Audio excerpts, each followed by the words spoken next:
سیالکوٹ کب اور کس نے آباد کیا؟ ناصر کاظمی نے سیالکوٹ کے بارے میں کیا کہا؟ کس مغل بادشاہ نے سیالکوٹ میں ٹیکسٹائل قائم کی؟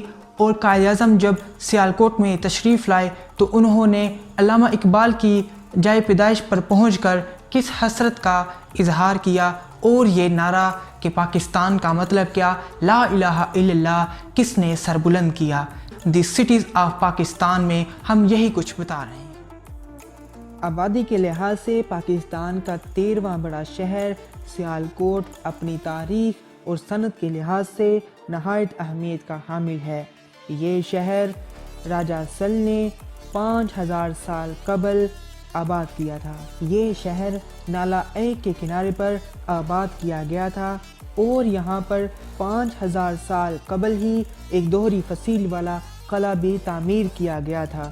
اس قلعے میں ایک سرنگ ہے جو کہ سری نگر تک جاتی ہے، لیکن اب اس سرنگ کو دونوں طرف سے بند کر دیا گیا ہے۔ اس شہر کی تاریخ کے بارے میں ہندوؤں کی ایک کتاب گیان شکتی کے مطابق اس شہر کو راجہ سل نے ہی 5000 سال قبل نالہ ایک کے کنارے آباد کیا تھا۔ اس کے علاوہ ہندوؤں کی کئی دوسری کتابوں میں بھی سیالکوٹ کی تاریخ کے بارے میں لکھا ہوا ہے، جن میں سے مہابھارت، وایو پران، سکند پران، شکتی پران میں بھی ان کا ذکر ملتا ہے۔ اس بات سے یہ پتہ چلتا ہے کہ یہ شہر کس قدر پرانا اور قدیم ہے۔ یہ شہر کتنا پرانا ہے، اس بات کا اندازہ یہاں سے بھی لگایا جا سکتا ہے کہ جب 1923 میں میونسپل کارپوریشن یعنی بلدیہ کمیٹی نے شہر کی تنصیبات کی کھدائی کروائی تو شہر میں زیر زمین ایک طویل پتھر کی فصیل بھی دریافت کی گئی۔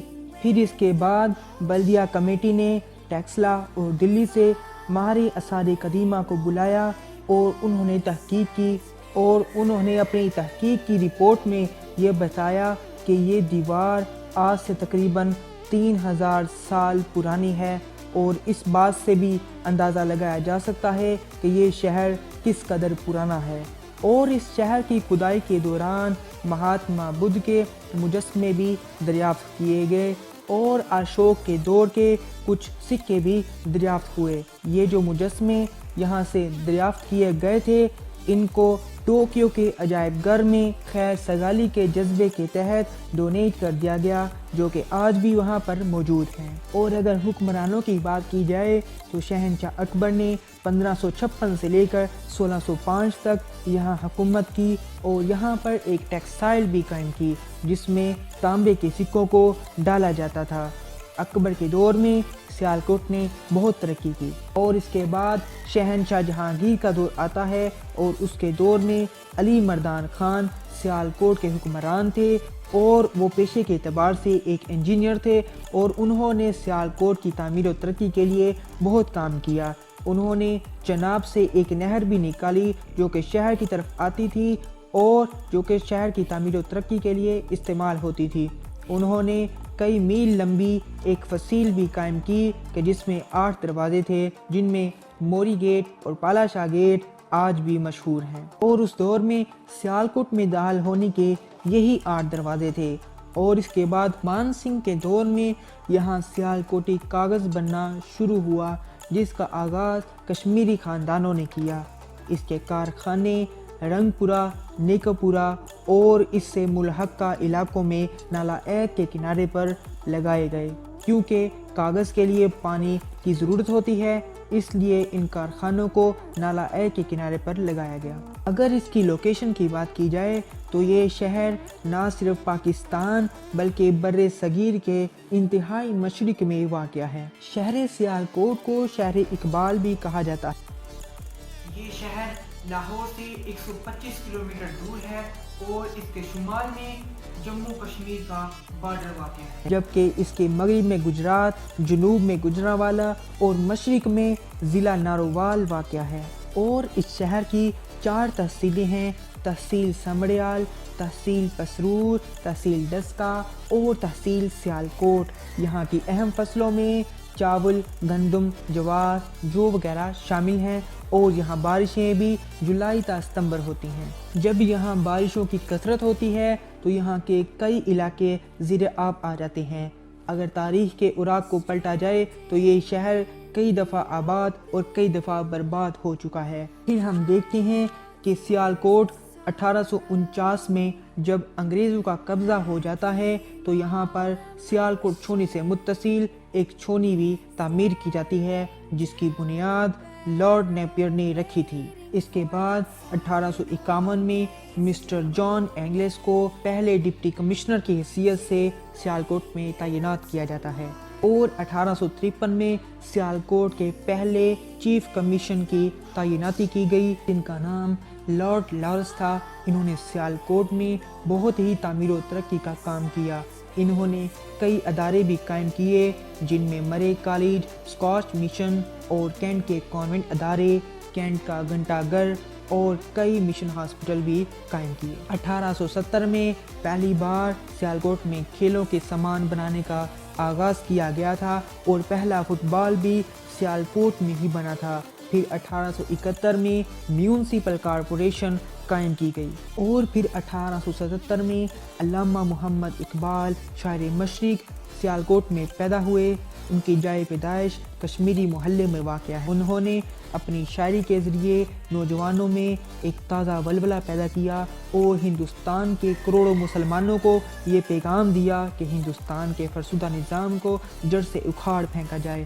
اور پھر اسی تسلسل کو قائم رکھتے ہوئے قائد اعظم محمد علی جناح 3 دن کے دورے پر 28، 29 اور 30 اپریل 1944 کو پاکستان کے اس شہر میں تشریف لائے۔ پھر قائد اعظم امام صاحب روڈ سے ہوتے ہوئے اڈا پسروریاں، پھر وہاں سے سیدھے علامہ اقبال کی رہائش گاہ پر پہنچے اور ان کی رہائش گاہ پر پہنچ کر باہر کھڑے ہو کر ہاتھ باندھے اور اوپر کو دیکھا اور کہا کہ کاش آج اقبال زندہ ہوتے۔ اس کے بعد آپ نے جلوس سے خطاب کیا اور اس کے بعد آپ 3 دن کے دورے میں مرے کالج بھی گئے اور وہاں بھی نوجوانوں سے خطاب کیا اور کہا کہ میں آپ کے جذبے کو دیکھ کر خود کو نوجوان محسوس کرتا ہوں۔ آپ نے ایمان، اتحاد اور یقین محکم کا نعرہ اسی میر حسن ہال میں بلند کیا تھا۔ اور انہی دنوں جب قائد اعظم سیالکوٹ میں تشریف لائے، ایک نوجوان، ایک طالب علم محمد اصغر، اس نے یہ نعرہ بلند کیا کہ پاکستان کا مطلب کیا، لا الہ الا اللہ، اور انہوں نے اس پہ پوری نظم لکھ دی اور یہی نوجوان، یہی وہ طالب علم ہے کہ جو بعد میں اصغر صدائی کے نام سے مشہور ہوئے۔ اور اہلیان سیالکوٹ کا ایک کارنامہ یہ بھی ہے کہ جب 1965 کی پاک بھارت جنگ ہوئی تو اس جنگ میں بھی اہلیان سیالکوٹ نے پاک فوج کے شانہ بشانہ انڈین آرمی کا ڈٹ کر مقابلہ کیا اور ان کے ٹینکوں کے آگے اپنے جسموں پہ بم باندھ کر لیٹ گئے اور ان کے ٹینکوں کو اڑا دیا اور وہاں پر ٹینکوں کا قبرستان بنا دیا۔ اور اسی بہادری کی بنیاد پر حکومت پاکستان نے اہلیان سیالکوٹ کو حلال استقلال سے نوازا۔ یہ اعزاز بھی سیالکوٹ کے پاس ہے۔ اور پھر 1982 میں سیالکوٹ چیمبر آف کامرس کی بنیاد رکھی جاتی ہے جس کے بانی اے ڈی بھٹا ہیں اور انہوں نے سیالکوٹ کے کئی صنعت کاروں سے مل کر سیالکوٹ سے باہر دوسرے ممالک میں مال کو ایکسپورٹ کیا۔ اس کے بعد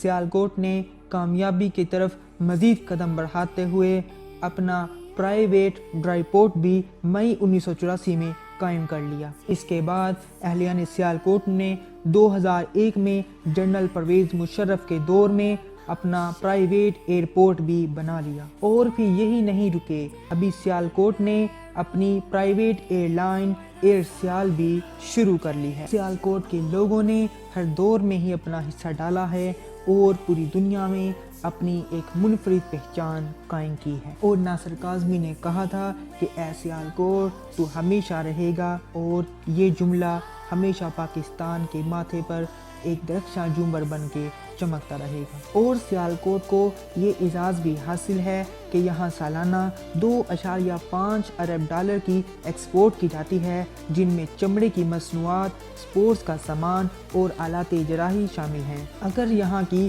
مشہور شخصیات کی بات کی جائے تو علامہ محمد اقبال اور فیض احمد فیض کا تذکرہ تو آئے گا ہی۔ فیض احمد فیض کا گاؤں کالا قادر ہے جو کہ اب سیالکوٹ کا حصہ نہیں ہے، جو کہ ضلع نارووال میں شامل ہو چکا ہے، لیکن تاریخی طور پر ان کا تعلق دونوں اضلاع سے کیا جائے گا۔ عالمی شہرت یافتہ مشہور کرکٹر ظہیر عباس کا تعلق بھی یہیں سے ہے، اور مشہور کہانی نویس اور افسانہ نگار راجندر سنگھ کا تعلق بھی سیالکوٹ سے ہی ہے، اور گلدیپ جو کہ انڈیا کے بہت بڑے تجزیہ نگار ہیں، ان کا تعلق بھی اسی شہر سے ہے۔ ان کے علاوہ انگریزی ناول نگار خالد حسن مرحوم کا تعلق بھی اس شہر سے ہے، اور ان کے علاوہ بھی امجد اسلام امجد، گلزاری لال نندا، وحید مراد، راجندر کمار، دیو آنند، استاد علی، غلام علی، استاد اللہ رکھا، شعیب ملک، ثانیہ مرزا، اعجاز بٹ، شہناز شیخ،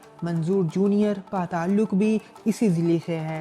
اور اگر سیاسی شخصیات کی بات کی جائے تو ان میں فردوس عاشق آوان، خواجہ آصف رحمان ملک، خواجہ صفدر، چودھری امیر حسین، چودھری عبدالستار وریو اور اختر وریو کا تعلق بھی اسی شہر سے ہے۔ اور یہاں کی سوغاتوں میں مشہور گوند والی برفی اور نہایت ہی لذیذ ڈیلیکیسی انڈوں کا حلوہ، اور ہیڈ مرالا کے مقام پر سول مچھلی اور سول مچھلی کے کباب، اس کے علاوہ یہاں کی اسپیشل حلوہ پوری بھی نہایت لذیذ ہے۔ سیالکوٹ میں زراعت کا دار و مدار دریائے چناب، دریائے مناوا توی، دریائے جموں توی اور دو برساتی نالوں نالا پرخو اور نالا ایک پر ہے۔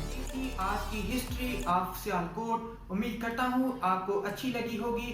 آنے والے ایپیسوڈ میں ہم کسی اور شہر کے ساتھ آپ کے سامنے حاضر ہوں گے۔ آپ کو یہ ویڈیو کیسی لگی کمنٹ باکس میں اپنی رائے کا اظہار ضرور کیجیے گا، اور ہمارے چینل کو بھی سبسکرائب کرنا مت بھولیے، اور بیل کے آئیکن کو بھی پریس کر دیجیے تاکہ جو بھی ویڈیو آئے وہ سب سے پہلے آپ تک پہنچ سکے۔ پاکستان زندہ باد۔